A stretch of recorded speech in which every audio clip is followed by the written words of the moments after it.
Older. All right, folks. I'm gonna turn it over to y'all here.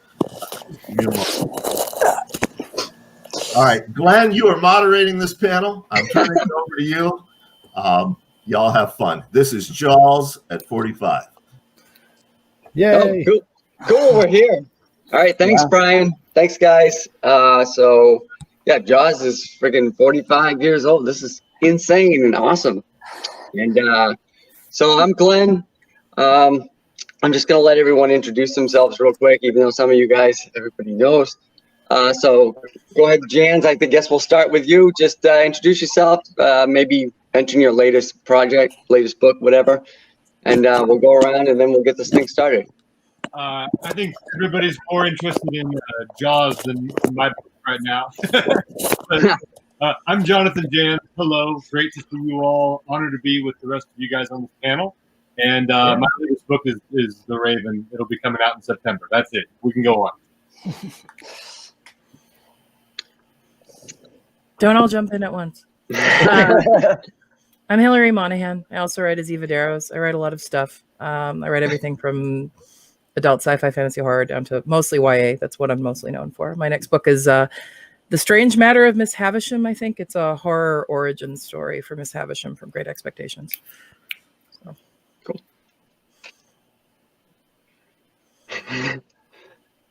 We're playing chicken. We're playing chicken here. Who's going? Who's there? I'm Matt Serafini, a horror writer. My latest book came out last year through Grindhouse Press, Rights of Extinction. Check it out if you haven't already. I'm a little confused because I actually thought this was the Jaws 3D at 37 panel. So I'll do what I can here. Okay, who's going to go next? Adam, Victor, Adam. Victor. My name is Victor LaValle. My most recent novel is The Changeling. Came out a couple years ago. That's it. Cool. You're the last one? Yeah. There's nobody else to throw in front of that bus, cornfield.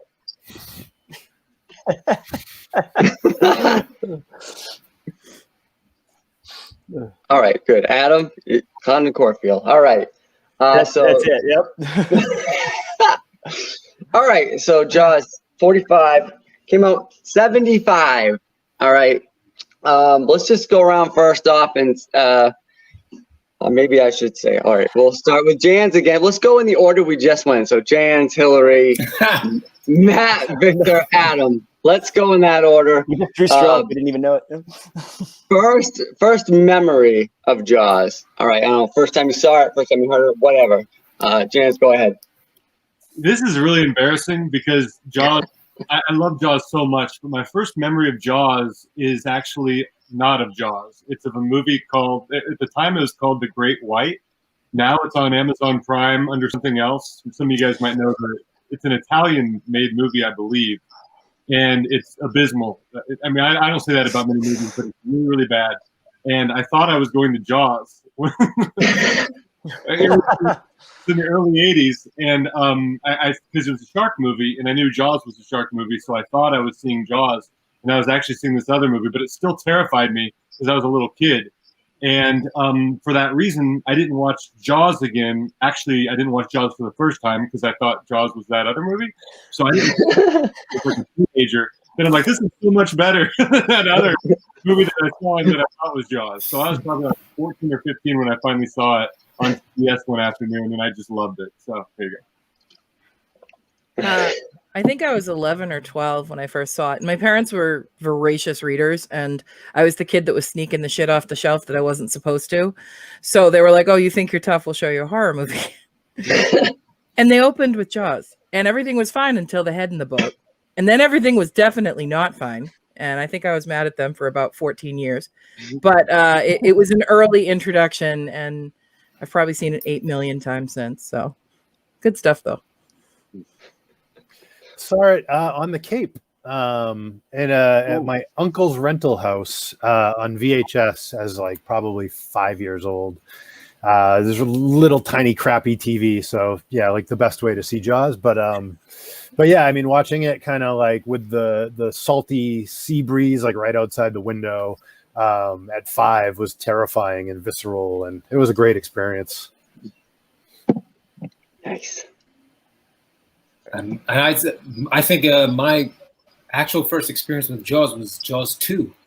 Nice. And it was because like I was too young for the first one, and so I thought for a long time that Jaws was the one with the kids stuck out in the water, and Brody is saving everybody. And I loved it because I was a kid, and I thought like, yeah, this is wonderful. And I think I saw Jaws the original after I saw Jaws 2.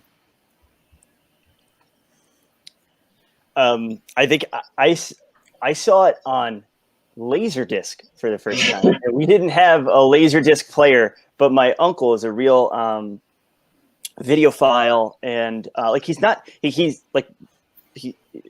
my dad and my family were all like big movie people, but he's like a movie person that just loved like the audio visual aspect of things. So he was like, you got to come over. I have a Laserdisc player. And that was the movie he chose to put on. So it was like the first movie I'd seen at home that wasn't like on our grainy tube TV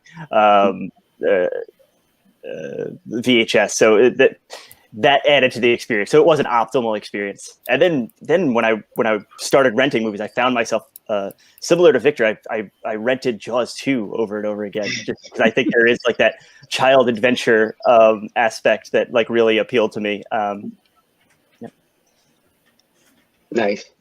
Yeah, it's funny that you mentioned your uncle with the Laserdisc, because I had an uncle too that had Laserdisc. That's like I didn't see Jaws on those, but he had like Cujo. The first time I saw Cujo was on Laserdisc. First time I saw it was like one of the Herbie the Love Bug movies. Star Wars. I saw Star Wars on this Laserdisc at my uncle's house. It's crazy stuff. But with Jaws, I just went and saw it. It just played at the drive-in last month, and I shared pictures of it on Instagram and stuff. I brought my kids. My kids are 13, 10, and 7, and they've all seen Jaws a billion times. And it is like Hillary's. It's like one of those movies that you kind of introduce your kids to, because you think it's not too scary until the head pops up and everyone jumps in the house and screams. And even now, it's funny because they've seen it a billion times. But we went to the drive-in. When that scene was coming, you see them getting tensed up in the back, because we were watching in the back of my van, sitting in the back there with the seats laid down. I'm watching them instead of the movie, and they're getting tensed up. And then the head comes, into the scene, and they still jump and they still scream. It still works. Like they know it's coming, and it still works. And that kind of brings me back to like this film. Like as many times as we've seen it, it's still so good every time you watch it. I mean, there's not a lot of movies out there that do that. And what do you guys think it is about this particular film that makes it, you can watch it and like it's just as good, almost just as good every time you watch it? Jonathan, we'll start with you. I'm lead off again. Okay. Well, I think for me at least, I think that every facet of filmmaking that can be aspired to, as far as screenplay, as far as direction, as far as acting, as far as soundscape, cinematography, the lighting, the score, John Williams' score. I just think that every layer from the viewpoint of craftsmanship, I just think is exquisite. In fact, I'm sure that we can look hard and find flaws here or there, but I think it's as close to perfect as a movie could be. I think that every aspect that I just named, plus every other one that we could keep in there, I just think you find people working at the top of their game. Just the writing is just so brilliant and nuanced. And every time I rewatch it, I find something new. You can just study it for the lighting. You could just close your eyes and listen to the soundscape and the score. So I feel like, in addition to just being a great story, I feel like it is impeccably made, and that's one of the reasons why it stands up to and is enhanced by multiple viewings. What I love about this movie is what a clusterfuck it was to make and how great it turned out in spite of it. Like, as an artist, it's near and dear to my heart for the reason of we've all started that project with all of these intentions and this list of to do, and then every possible thing that you think is going to go the right way goes the wrong way. So the fact that it is as perfect as it is in so many ways is always kind of like it doesn't cease to amaze me knowing exactly how much Bruce the movie didn't have that it was originally supposed to have. So when we talk about stuff like how well it's written, that's in spite of itself, really. I mean, and it's like it's the ultimate lemonade from lemons kind of story. But I love the fact that it's a Hitchcockian formula as far as the pacing and the building of tension, and more hinting at what, hinting at the scares and hinting at what you're not seeing and building the tension so that the final reveal and the actual 5 minutes that they got the robot shark to work ends up being such a great payoff. So as far as I'm concerned, the reason why it's perfect is because of how imperfect it was making it in a lot of ways. Like I loved the movie on its own. And then when I read about how bad it was, you know, for the make, like, you know, everything from the actors were fighting and drunk, the robot didn't work. Nobody knew what was going on.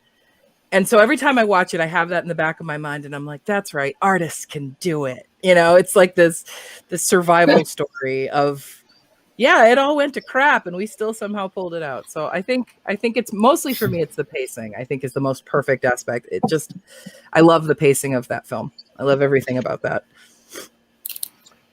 I think too, I mean, something that the other thing for me that, you know, because I agree with both of you guys, you know, absolutely.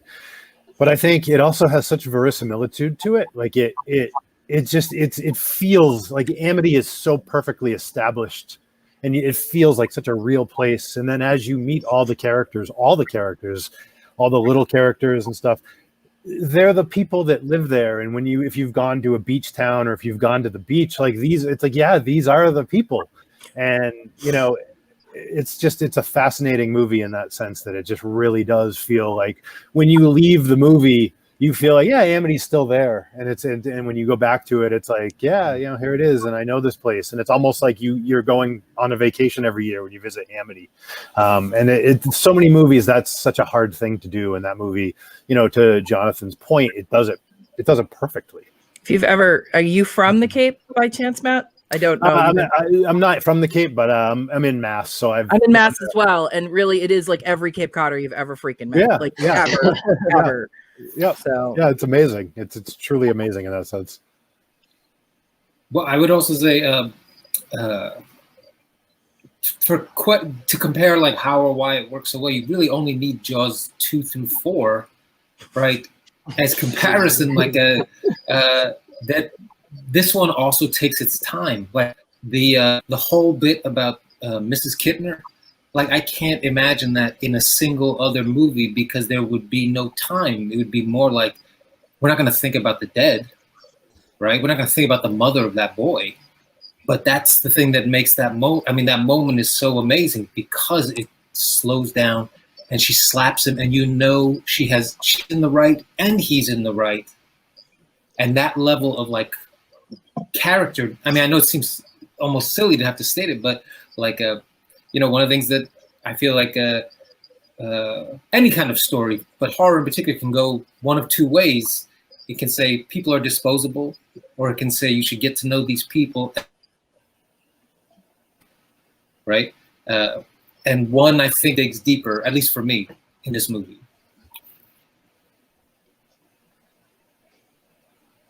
That's wonderfully put. I think I want to like tag on to what everyone says. It's the thing about going last is you want to, but I think we're gonna switch it up next. This as like almost like an open, as this is like an opening salvo for Spielberg, even like the idea that yes, this movie was hard to make, and yes, like I do wonder about like an alternate universe version where the shark worked better, like, but it's hard to even think about because it does have that perfect aspect to it.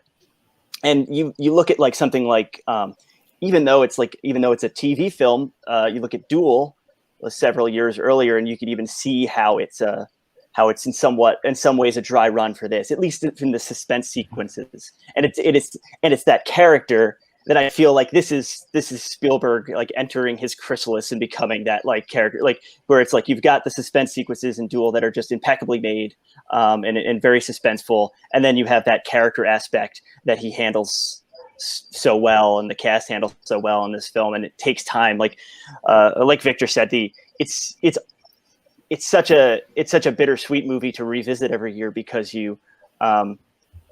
it really is like I can't imagine this. This is like the movie that started blockbuster cinema, but I can't imagine a 2020 or 2019 like blockbuster movie being paced this way and taking this time. And like so it's a weird thing where it was like the beginning of the end. It made blockbusters, and then it led to what we have now, which is not worse, but very different. I think you're right on, and I mean, I think Victor nailed it when he kind of said like you just have to look at Jaws 2 through 4. I like Jaws 2 and 3, but obviously like they're very significantly below. And I think I remember watching. My wife had never seen Jaws before we got together, and I remember watching Jaws with her, and then we watched Jaws 2 like right after it. And I've always liked Jaws too, but watching it right after Jaws is really where you're like, ooh, you know, this is definitely, that's not a good idea. Don't do that. Like you can watch it. It's fine. It's got a lot of good things in it, but like when it really illustrates the gap between the two, when you kind of double feature them, because it's like, no, it's not working on that same level. Yeah. Yeah. What was I going to say? Yeah, with Mrs. Kittner, it's funny right now because in Maine we just had a great white attack. Yeah. I don't know what beach it was. I don't remember which beach it was. Someone from New York vacationing up here, and my wife's like favorite beach is like Reed State Park, and mine's OOB, but she always wants to go to Reed State. Reed State's got like restrictions on like you can only go out so far right now. So it's kind of insane, and like you were saying, like you wouldn't see that in a movie right now where they slow down and show where you've actually got to face what's going on. And I like that about horror. Like that's what we do, right? In these stories, we create these characters and we make you look into what happened. We make you face the consequences of what just happened. I mean, and the good ones, anyways. So taking that into mind, I mean, what are you guys maybe favorite? You're not going to have a favorite line or anything, but maybe you do. Favorite scene or one of your favorite scenes, maybe a favorite line if you have one. We'll go backwards. Adam, we'll start with you this time. Oh no, that's a little one I have to think for. Then, so what I'll say is just the idea that like the idea that it is a movie that's infinitely rewatchable and has kind of entered our psyches in such a way that even the smallest little throwaway things. I mean, someone referenced the other day the scene where the mayor's having his constituents like be the first out into the water. Like like the idea that can be, and it was in the context of a tweet of something, something to do with politics right now. But the idea that you could have that amount of shorthand so quickly with a 20-second scene and everyone can be like, I get that reference is what it's about. Like I went to school up in Massachusetts, so I'm not from Mass like some of the panel. I'm not from New England like some of the panel, but when I first went to Martha's Vineyard, I went with my my wife's my future wife's, my in-laws, and I was they were so. It was one of their first times away with me, first like vacations with me, and they were like, "What is wrong with like our future son-in-law? Because he's every little thing he's pointing out, he's like making it about Jaws." And I'm like, "No, but you got to understand, like that, like I'm like karate chopping the fences, the white picket fences," and they're like, "What does that even mean?" I'm like, "No, believe me, it means something to people that like Jaws." Like, so there's just the idea that every little piece of every throwaway line is something that becomes revered. Is a testament to how it's put together, I think. Absolutely. Victor, go next. I would throw out there I know we're talking about Jaws, but I do have to say, like, sort of asterisk for Jaws 4. For Jaws 4, harpooning a shark with your boat is amazing, right? Like, when you just think about like the choices that everyone is agreeing to when we say the shark is going to jump out of the water enough that a ship can spear it. I gotta say, like, it's not art, but it is good. Yeah. So I'm not even gonna name a real Jaws one. I'm sticking with Jaws 4, killing the shark with your boat. That's mine. I can't follow that. I can't follow that. You're gonna bring in like the art, like the real stuff, the good stuff. I don't. I'm so flummoxed right now. I'm gonna say, come back to me. The impromptu speech about the sharks eating the guys in the water after. I mean, so when you see it as a kid, it really is all about the autopsy. It's about the head in the boat. It's about, you know, the crabs on the. It's just, you know, it's about the visual things. And then you go back and you watch him talking about this thing, which of course immediately I went and researched. Because I'm like, did that actually happen? And then I found out it did. So like, it's that thing of, you know, we've all mentioned it, I think, or most of us have at some point, about how rewatchable this is that every time there's another little detail that kind of sticks out to me. And that was probably the first one that I was like, that seems too messed up not to be real. And then, you know, but that speech was perfect and completely not in the script at all, which makes it even better because it goes with that whole thing of how the hell did this movie actually function at all. But yeah, that was probably the first time I was like, wow, this is actually a character movie. So boring, but true for me. No, absolutely. The opposite of boring. I think that's exactly right. Matt, do you want to go or no? You go. He's still stuck on Jaws 4. I mean, yeah. Sorry. Matt got sent to orbit. So I'm going to go back to what Victor talked about earlier, the scene with Mrs. Kittner. It's actually like a minute, about a 90-second section that begins with that. You know, is a writer, you know, I love it when a screenwriter or whatever author doesn't let the character off the hook. You make that character face his or her worst fears or their worst fears, and then you make it infinitely worse than what that person thought it was going to be. There were, in that situation when Mrs. Kittner confronts Brody, you know, we like Brody. We're invested in him by that time. And, you know, I think what Spielberg does there and what you know, Carl Gottlieb and everybody else as writers did, they make that as painful as possible. You know, they had the actress slap Roy Scheider take after take after take to make it more and more brutal, because I think Spielberg and his screenwriters, they wanted to make that as painful for Brody and the audience as possible. He's not let off the hook. He's not exonerated. He is, you know, absolutely convicted in the worst possible way for being responsible for not fulfilling his chief duty for this kid's death. And I think equally important right after that is Brody's reaction and then Hooper's reaction. Brody, the mayor says, "I'm sorry, Martin, she's wrong." And I think what any human would want to do at that moment is leap for that shelter of you know, avoiding culpability. Yeah, you're right. I know she's just mad. I understand how she feels. Brody says, "No, she's not," and he owns it.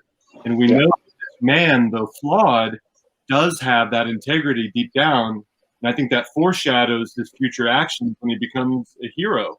And I think just as importantly is Hooper's reaction. I look at this movie among all the other genres as a buddy movie, because I think that friendship between Hooper and Brody is so organic and authentic and realistic. And that's the moment, because Hooper sees the mayor making excuses like he always does, but he sees Brody owning it and we get his kind of extended reaction shot as he watches Brody walk away. So in the later scene when he goes to Brody's house, they're suddenly kind of bonded a little bit, but I think that bonding is believable. I think most of us here, as we get older and older, our friendships aren't based on zip code or whose locker is next to ours. We base our friendships on people we respect. And I think that Hooper respects Brody. And I think Brody respects Hooper. And I think that the strongest seed of that friendship is sown in that scene as Brody reacts the right way to doing the wrong thing. I gotta throw something in. Adam had something about how memeable it still is, and there was one that passed around that said, "Please go vote. The mayor from Jaws 1 is still the mayor in Jaws 2." And I almost died. So the only thing about that is, he has a redemptive arc in Jaws 2, and I don't know if we're, you know what I mean? Like, I don't know if the real world. Yeah, we're not training toward redemptive arc. But yeah, I think that Hillary, that's I love the Murray Hamilton. I love Murray Hamilton. He's great in that movie, and the classic, you yell shark and that whole scene. But like that, to go back to what Adam said too. I mean, you do learn a lot about the real world from Jaws, right? I mean, like the debate that the mayor has in Jaws is like happening in the real world right now. We're deciding, hey, how many deaths are acceptable, and that's a conversation that we're literally living through right now. It's fascinating and horrifying, and to see that in a movie from 45 years ago, it's really kind of. It's really kind of amazing. And that is a great scene. It's probably all due respect to the Indianapolis scene, which is of course, but I mean, I always love the Murray Hamilton character he's a great actor and he's very likable on the surface, like a good politician would be. And then it's really not, because when I was a kid, I never really got that. Like when I was a kid, I was like, well, he's the mayor and, he's the mayor. So he's a good guy. And, that's the stuff that goes over your head as a kid. Oh my God. And then when you kind of start to appreciate the nuance of the performance and you realize that Murray Hamilton is playing a politician who's playing a nice guy who is really concerned about not even like safety or like he's concerned about just, his own reelection basically is what it ultimately comes down to. And I just thought that's such an amazing part of the movie, and it's such an amazing part of the performance because the movie doesn't necessarily stop to like castigate him and say like, this is the bad guy. It kind of just like, it's there for you to sort of process or not. But I love that about it. And I love that about his performance specifically. Yeah, with this film right now, like being the main. No, go ahead, Zephyr. No, please. I was just going to throw out there, like as Hillary's pointing out, between the first and the second, there's a redemptive arc for the mayor, but I think it's also worth pointing out, like in the second one, the bad guy is a real estate developer. Yes. Just throwing out how prescient this movie is. I mean, this series is. I mean, it really is up to the times now. I mean, like I was going to say, I'm in Maine. It's tourist season. This is when everybody makes their money. I go to Old Orchard Beach every year a bunch of times, and it's still busy right now. But there was leading into it. There was the whole scare of like, are people going to be able to come? A business is going to shut down because of this. And I'm hearing all of the locals yelling, "We need to open everything because this is how we make our money. We're all going to be doomed if we don't have this." And, being me, I'm like, well, fuck you guys. This is coronavirus. Let's fucking shut it all down and be safe and wait. We'll wait. We'll do it next year. You know what I mean? 1 year hopefully won't kill you, but if it kills your business, it's better than killing people, which I listened to. Janz, I actually listened to the podcast you did about Jaws last night, and the commerce over human life came up with you guys, obviously, and that's what we're seeing now. It's the big question, right? With you guys, do you guys think that these themes, obviously they do fit in now? I mean, is that what's making us rewatch this movie and it blows you away, like seeing that this stuff 45 friggin' years ago is happening now. We're facing it now. I mean, if anything, it's existential despair that it's been relative for 45 years and nothing's changed. I mean, like, it's not like we're only relating to it now in 2020. People have been relating to it all along. So if anything, it's very much a mirror of, well, do better. Yeah. Oh, and also, like, I do think there's a fantasy element, right? Because I mean, I will say, like, since we're talking about its comparisons to now, feeling like the places where, at least in my experience, let's say like Governor Whitmer in Michigan and a couple others, there's such a desire for a person in leadership to take some degree of responsibility and say, I will accept that I will be hated, but I will do the thing that needs to be done. And that the horrifying thing about maybe real life is that, that one person alone or that handful of people alone isn't enough on a national scale to save us, right, from the monster. Like in my daydream, Glenn, you're talking about like all the folks, the local folks. Like to my mind, I just feel like there's a version of current reality where we have a federal government that says we're going to continue to support everybody. We're going to buffer through this together. It's going to put us in a lot of debt, but next year, we're going to start building back everything, right? And we all know in the same way, like, I don't know, your grandparents, if your grandparents can never help you through a hard spot, they help you through a hard spot. And then if you're lucky later on, maybe you can pay them back. At the very least, they just see that you're doing well, and that's payback for your grandparents. And I feel like that's supposed to be what the federal government's supposed to kind of be, in theory. But instead, like it really just feels like it's Brody, but then it turns out the other two guys on the team are not on the team. So it's just Brody fighting the mayor and his entire board. And you kind of go like, well, Brody can't do this himself.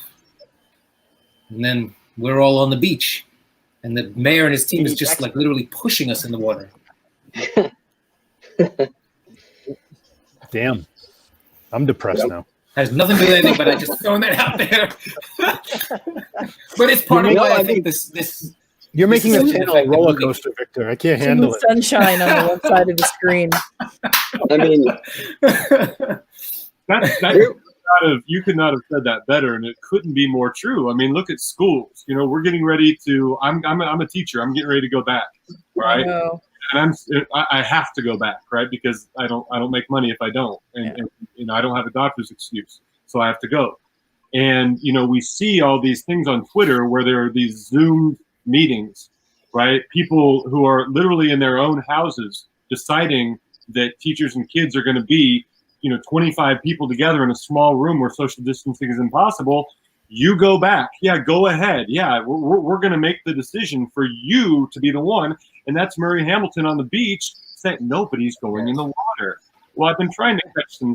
No, get in the water, please, right? I mean, it is the exact thing that's happening right now, all right? And here I go into the water along with my children. I mean, anyway, I'll shut up. Go ahead. No. Don't shut up. It's the truth of it. It is the truth. I mean, we're talking about exactly why this thing has lasted 45 years and is working, and it's a perfect example of it, really. I mean, it really does encapsulate a very human struggle. And the shred of hope that it gives you is that at the end, the big monster dies. That's your shred of hope. Keep fighting, the big monster will die. I mean, but yeah, I think it's going to continue to be a very, very relevant movie in the future because it captures some very basic human qualities that we all have to look at. So are these questions that I keep seeing pop up? Like, these? Chris asks, the Jaws reboot remake rumor has been around for years now. Hollywood loves doing remakes of classic horror films that don't need to be remade. Think it will happen? Oh yeah, what do you guys think about that? Holy shit! Yeah, I heard that too. That's fucking like you were saying. I mean, they had the shark that wouldn't work. Like, what would they do if it had worked through the whole movie? What would this Right. Make be a like? far worse movie. Yeah. And now they wouldn't have an actual shark. They'd have like CGI. Like, I hope to hell they don't It's even a try weird it. Like, one, because Jaws is still one of the. I mean, it's a classic movie, but I mean, like, kids know Jaws. Like, I don't. It's a weird one because I don't know that there's an appetite to read. It's one of the few movies that's so embedded in our culture that I don't know if they were to remake it. I think it would be one of the few, almost like remaking, like if they were going to remake the original Star Wars. Like, I don't know that would be. I don't know that there's an appetite for it, and I don't know that people would be excited for it. I should have put a shark fin on the dog. I'm sorry. I don't know if it'll happen. It's one that I bet they're a little more careful about than. How did the Meg do? Does Very anybody? well. It, Very yeah, I mean, I feel like people love shark movies, like love them. So do I think it'll happen? Unfortunately, but I mean, I try not to be too much of a negative Nancy, because I mean, the Evil Dead remake wasn't terrible, and I expected it to be. You know, and that's classic. True. You know, so could it defy the odds? Sure. Will it? Probably not. But I think people will go see it because the Meg did very well. People love sharks; they love them. So I don't know. I mean, but I will say the Meg. I mean, I'm sorry. Oh no, please. To the Meg's credit, it also had I feel like the distinction is it had such a sense of humor. Yeah, it did. And it went so like big over. I just wonder, could they pull off? Because as was said earlier, right? Like about you said it. I think Glenn said it about like the head popping. Like there's so much tension. And I would wonder 45 years later, can you build that same kind of tension when everybody knows?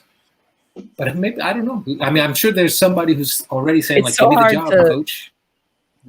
I mean, I normally go into these things with a lot of skepticism, but then I saw Evil Dead and I was like, okay, you know, so can it happen? Right. Could it happen? Sure. Maybe. But they'd have to deviate enough from the original source material that it was really its own thing. Because I don't think you can do head and boat scene again. Like everybody, I mean, I don't know. Well, the original book includes an affair, right, between Mrs. Brody and forgetting his character name now. Hooper. The scientist, Hooper. Thank you. They have an affair in the book, and I remember reading a thing where Spielberg said, like, "I hate these people. Like, we're not including this," and sort of being like, "Well, maybe you should include it."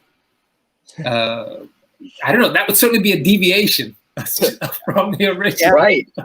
Well, it's like I didn't think about it till Janz when you were saying like this. The movie itself is like a buddy movie. I know. I read the book a few years ago, and I loved that the affair that was in there. I thought that it was way grittier. I didn't expect it. Like you said, that might actually work for the movie because it might be something you don't expect. And but I was always wondering because I saw you read the book and you didn't like the book as much as the movie, and I was like, well, you know, I kind of like them. They're two different things, but I love them both. But now that you mentioned the buddy thing, I mean, that totally blows that up, right? I mean, if you can't, I just slept with your wife. High five. No, that's not going to happen. But we just got a cool question I just saw come across because we're all writers. If we were to get permission to continue the Jaws story from Jaws 1 in a book form, write a sequel, what character would we focus on? So we'll start, Matt. How about you? We'll start with you. If you could write a sequel to the first movie, say the 2, 3, 4 didn't happen, what character do you think you might take as your main focus and go forward in the sequel? From the first movie? Yeah. Oh God, I don't know. I would much rather write a continuation of Louis Gossett Jr.'s Calvin Bouchard character from Jaws 3D, who is a much more interesting character as a kind of unscrupulous sort of park owner that will do whatever it takes to and you know, I would go there. That's where I would go. it's a rich tapestry that has yet to be mined. So that's what I would do. I like that. All right, well, open it up. If you've got a character from any of the other Jaws movies, go for that too. Hillary, I tend to write from the monster's point of view, so it'd just be a bunch of chapters that said "dunna, dunna, dunna." Honestly, I probably wouldn't. I'd let somebody else do it. I'd be so afraid of screwing it up. Like, it's such sacred territory. I'd be like, yeah, no, I'm going to let somebody else take that. I don't need, I don't want to be a woman on the internet with 8,000 angry fanboys mad at me. No thanks, but no thanks. Can you imagine like how intensified that'd be? Because like, I know if I've had ideas of writing sequels to some of my books that people love, and I'm like writing the sequel to Blood and Rain at the moment, and I'm like, I can't screw this up. People love the first book, and if I make this one suck, and I can't even imagine how much that weight would be if you were trying to follow up Jaws. Star Wars tie-in novels, and I do not have the ovarian fortitude. Thank you, but no. Right on. Victor, who would you write of the original movie or book? I mean, well, the movie, let's say. I feel like Ms. Brody is the only one who doesn't get enough story, right? And that there's a story there that's potentially like, who knows what secret life she has. Like, even setting aside, not even talking about like Hooper or stuff, talking about her own life on that island. And, I don't know, maybe didn't he do another book that was like a giant squid? So maybe she could go fight the squid in the next book. And the Brodies just kill sea creatures like everywhere they go. Oh, I like that. Janz, what do you think? What would you write about? Well, I sort of did. Oh yeah, Amity. Yeah, I just finished Amity. So, but it's big and unwieldy. It's really long, and I've got so much. I always have a lot of editing to do because my first drafts are just atrocious and abysmal. But this one is even. it's a mess right now. It'll work eventually. I've got a lot of work to do, like a year of editing probably. So anyway, I wrote a book called Amity, and it's just the basic setup is that there are two men who try to recreate the island from Jaws, and they also build a theme park, the largest Jaws theme park and the largest shark aquarium in North America. And it's a suspense novel, and it's its own story, but it's obviously an incredible love letter. I'm not saying incredibly good, especially not right now, but it is like really, it expresses my love for Jaws, the movie. So hopefully that'll come out when I'm done with all the work. There's a lot of work. You guys are good. And the twist is like everything works great. No problems. Nothing happens. Nothing bad happens. Just a park.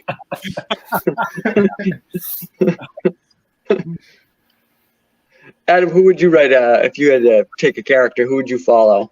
I go the meta route. So I'd write a story about Michael Keene shooting Jaws: The Revenge, and it would be called like I missed my Oscar for this, and that's the book. I would read that. I keep seeing a question come up. Oh, there it is. It's Tracy. Tracy. Hi, Tracy. Hey, Tracy. I love sharing the movie with my kids for the first time. Do any of you have a memory of sharing the film with someone for the first time? I think somebody mentioned watching it with their girlfriend for the first time. Like I said, my kids have watched this. This is like the intro to horror I used with them because I feel like it's one of those movies that you could do that with. It's not too bloody. It's not too freaky. But my kids went on after watching Jaws. They went and watched. I've only seen Jaws a billion times. I've seen bits and pieces of Jaws 2, 3, and 4. I think I've probably seen them when I was younger all the way through, but I haven't sat down and watched 2, 3, and 4. My kids sat down because they were all on Prime a couple of years ago, and they went and watched all the Jaws movies without me. I came in and saw them watching Jaws 4, and I said, "What the hell is this?" And they were like, "It's Jaws 4," and I'm like, "You guys are crazy."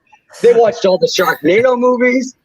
which I'm like, this is terrible. Shut this off. And they're like, no. They loved the Shark Day. They went crazy for sharks. They watched the Meg. We watched the Shallows. 47 Meters Down. They love all of these movies. It's crazy. And they still go to the beach. So it's like they're not too traumatized because they're still going in the water. I just think it's fantastic. They just took it and ran with it. And that was my first time sharing it with those guys. So Janz, I know you got little ones. So when were the first times you shared Jaws with the kids? Well, very quick two-pronged answer. I've shown it to my 14-year-old and my 13-year-old. They both had the same reaction. They said that it wasn't scary, but it was amazing. They both loved the movie. So for them, it wasn't terrifying, but they thought it was an amazing film. I've been teaching the movie for 19 years. This is going to be my 19th year teaching the movie. So every semester, I watch it with 60 to 90 new kids. And it's so fun watching them, discover the movie, because most of them haven't seen it, these high schoolers, juniors and seniors. And the two reactions I get, the face that Hillary spoke about in the beginning and Ben Gardner's boat, there's like this seismic shift in the classroom. Everybody jumps. Everybody. And I've had like kids scream. So that's always a pleasure, like a diabolical pleasure for me. Like that still works. Still works. And then the other thing is just watching how into it they get. It's as though 45 years haven't passed. It's as though this movie is just coming out. It's just as relevant, just as crackling. These kids, my students, they love it. I don't know that I've ever had a student react negatively to it. And this is, again, 19 years. Pretty amazing. Nobody raising their hand saying this is friggin' boring. Why are we watching this? Not once. I mean, maybe they're nice. Maybe they're just nice, but I think they actually dig it. Well, I think there's enough, especially when you look at kids and stuff, there's enough of those shocking moments that even if they're not appreciating the character building moments that we're talking about as pros and creatives or whatever, that autopsy scene and, the discovery on the beach of what they find that's left behind. And, there's enough of that I feel that it's spaced out enough that a younger audience that's not necessarily looking for the depth, and that's not to say all kids don't. Some kids do, but not all kids. And, not all adults either for that matter. But there's enough of those little shockers to just reel you in and keep you going, and when I think about, the red herring shark fin, with the kids that get everybody out of the water, and then it pans over to, holy crap, no, the shark's in the other place with the children, so I feel like there's so many teasers that are just enough so that even if the character building's not necessarily your thing, there's enough of those little tidbits. I'm sorry if I'm slapping at him. He's trying to lick his armpit. I'm not gonna let him. This is my life. But Victor, I guess to that end, like the other thing. I mean, we have two younger kids, 7 and 9, and they're not quite up to it yet. But they are looking forward to it. They do know, like our 9-year-old knows that as, when can I watch Jaws? So we've said like, maybe we'll talk about it when you're like 11 or 12, trying to avoid I think the thing that's probably familiar from many of our childhoods, maybe, of just your adults weren't paying attention and you saw a thing before you should see a thing, trying to avoid that thing if we can. That's literally, but I do think, like, to Hillary's point, like, yes, but one of the things that I just feel like is worth like applauding again is, just speaking of Spielberg, like when he's working well, his ability to do both, to like make you start to care about somebody, and then give you the shock, the thrill, the whatever it is, the dazzle, and knowing how to kind of go back and forth between the two. I just really think it's just so so few people can do that at exactly the right proportions. For whatever criticisms I guess people may have of Spielberg, I just think it's such a rare gift to do both. Yeah, and something I'll bring up. Just, I am a YA writer. I love Jaws as an intro horror because it avoids a lot of the problematic tropes that you have to talk about. Sex. It's literally just pure monster movie, people making some bad decisions, but you don't have to worry about the sex talk, too much swearing. There's not a ton of it. it's a great gateway drug. So it still manages to be scary without relying on a lot of the shock factor that the rest of the genre needs. So it's kind of nice that way. Matt, I know you Guys, got to I have good news for you. Yes. No, I have good news for you. Jaws at 45. Hang on. I'm updating it live right now. We are now at $3,465 of our $10,000. All right. Yay! Nice work. Obviously,